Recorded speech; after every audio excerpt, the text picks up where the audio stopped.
जो आप कह रहे हैं मनीष, क्या पुतिन वो किसी प्रेशर में आएंगे? जो उनके तेवर दिख रहे हैं, और 3 साल से तो बहुत प्रेशर डालने की कोशिश की वेस्ट ने, लेकिन कोई फर्क नहीं है।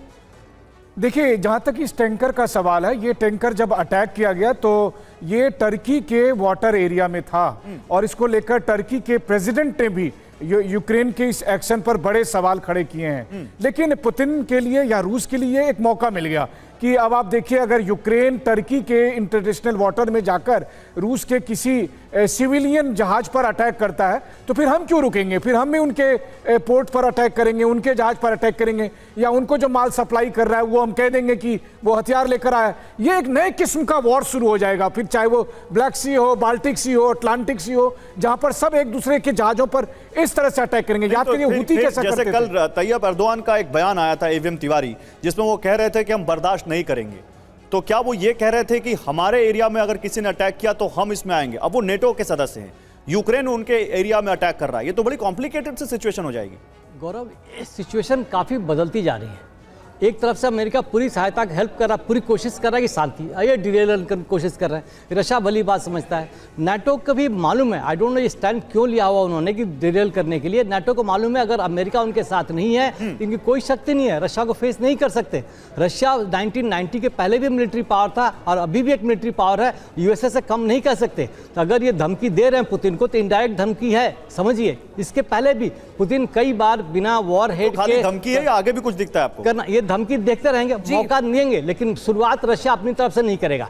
हो सकता है 1-2 अटैक और हो, उसके बाद कुछ रिएक्शन रशिया जरूर देगा, और रिएक्शन ये मास डिस्ट्रक्शन होगा। जैसे और ओपी तिवारी सर, माफ कीजिएगा आपको रोक रहे हैं, बता दें कि क्या हो रहा है युद्ध के मैदान से, जो आप कह रहे हैं यूक्रेन के नीप्रो में रूस ने मिसाइल दागी है। नीप्रो में किस तरह से ये हमला किया गया, देखिए यूक्रेनी सैन्य पोस्ट पर डायरेक्ट अटैक किया गया है। हमारे साथ यहाँ पर सभी मेहमान मौजूद हैं, और हम हो क्या रहा है युद्ध के मैदान में उसकी तो बात कर ही रहे हैं, लेकिन क्या हो सकता है जिस तरह के हालात अभी हैं उसके बारे में भी बात करेंगे।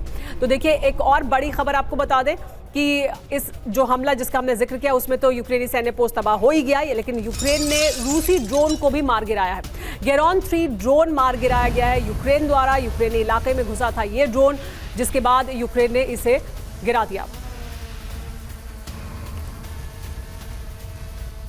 राजीव ने जी, ये युद्ध तो चल रहा है यूक्रेन और रूस के बीच, लेकिन बार बार एक कोशिश की जाती है अमेरिका द्वारा, और डोनाल्ड ट्रंप ऐसा लगता है कि on the face of it वो गंभीर हैं कि इसको वो आखिरी मुकाम तक लेकर जाएं, लेकिन यूरोप बीच में दखल दे रहा है लगातार, और अभी भी जो पीस प्रपोजल है उसमें वो चेंजेस कर रहा है। कैसे प्रभावित करता है अमेरिका यूरोप के संबंधों को, और फिलहाल जो पुतिन कह रहे हैं यूरोप को लेकर? देखिए, एक बड़ा ही एक जटिल समीकरण बन के उभर गया है। निश्चित, जैसा आपने कहा कि ट्रंप चाहते हैं कि यह युद्ध समाप्त हो, लेकिन सबसे बड़ी समस्या, यूरोप भी चाहता है कि युद्ध समाप्त हो, लेकिन सबके अपने अपने टर्म्स हैं, और ये टर्म्स और कंडीशंस क्लैश कर रहे हैं, जिसके चलते यह युद्ध समाप्त नहीं हो रहा है। हर कोई अपने हितों को साधना चाहता है, तो यह पहली बात है। दूसरी बात है सर, अगर हम अपने दर्शकों को ये भी बताएं कि यूरोप को क्या खतरा है, वो रूस से, उसको लगता है कि रूस बहुत ज्यादा और ताकतवर हो जाएगा अगर उसे उसकी टर्म्स एंड कंडीशंस पर वो बात मान जाते हैं तो, और वो ये नहीं चाहते हैं कि रूस और ताकतवर हो उनके पड़ोस में। क्या ये वजह? बिल्कुल बिल्कुल, वो इसे रूस, साधारण रूस, लिबरल डेमोक्रेटिक रूस नहीं देखते हैं, उसे वह इम्पेरियलिस्ट रूस देखते हैं, जिसकी की नज़र अभी आपने थोड़ी देर पहले नक्शे पर बात की थी। जी सर, और पोलैंड से लेकर वो पूरे इस क्षेत्र को कहता है कि केवल बेलारूस सब हमारा ही क्षेत्र है, वो पुराना रशिया का क्षेत्र रहा है।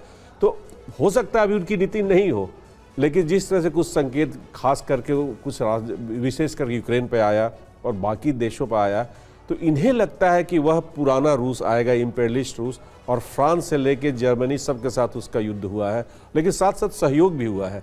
इस बात को जब हम लोग युद्ध की बात याद करते हैं, लेकिन दोनों मिलकर कार्य किए हैं, इसकी बात नहीं याद करते हैं। लेकिन आज के संदर्भ में एक आक्रामक रूस का उनके छवि बनी हुई है, और उनके साथ समझौते भी होते हैं। देखिए, उनका रूस के परमाणु जो लैब्स है, एटॉमिक लैब्स के साथ भी फ्रांस और जर्मनी दोनों के साइंटिस्ट का बहुत ही गहरा संबंध है। अभी के कॉन्टेक्स्ट में अगर हम बात करें तो क्या गुंजाइश हो सकती है कि यूरोप किन टर्म्स एंड कंडीशंस पर तैयार हो सकता है पीस देखिए, डील के सबसे लिए? पहला तो जिनका स्टार्ट होगा कि आपने जो अटैक किया है, आप पीछे हटें। अब जो पीछे जो आपने कब्जा कर रखा है उसको आप छोड़िए। वो तो रूस नहीं छोड़ेगा। रूस छोड़ने को तैयार नहीं, लेकिन कहीं ना कहीं समझौते होंगे और कहेगा कि चलो अभी बातचीत होगी। ठीक है।